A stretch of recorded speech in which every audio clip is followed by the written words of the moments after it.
And yesterday we saw the markets take off after the Fed announcement. It took them a while, but we ended up 400 points. We're keeping interest rates at these record lows near zero for at least 2 years.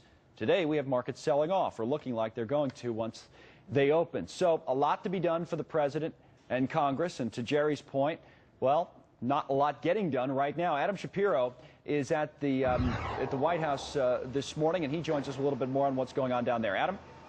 That's correct, Connell. And as Jerry pointed out, Congress is on vacation. The president is here, but he'll meet with Tim Geithner this afternoon. But there's no official agenda as to dealing with the economic problems the country faces. And as we take a look at some video of Ben Bernanke, because he is somebody certainly that Americans have become very familiar with since the financial crisis began back in 2008, 2007, depending on when you were particularly paying attention to it.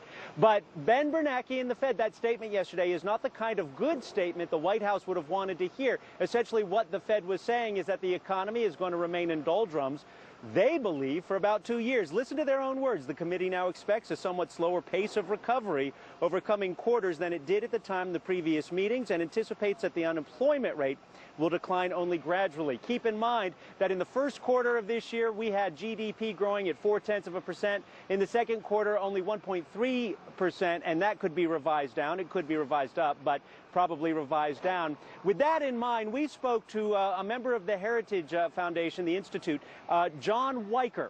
And he says what the Fed is trying to do is tell the markets, look, you got low interest rates for a long time, but there isn't much else we can do. And here's how he told it to us. I think what they're doing with the commitment to hold interest rates at very nearly zero for 2 full years is about as much as they could possibly do to promote employment over the next 2 years. I don't think that some decision to try to intervene in one market or another market is what's needed. Connell and Dagan, to sum all of this up in one word, whether it's John Weicher from Heritage, whether it's the president, or whether it's Congress, it's jobs. Back to you. That's what it's going to come down to. The question is, where are they going to come from? Adam, thanks. Adam Shapiro at the White House this morning. And by the way, Connell,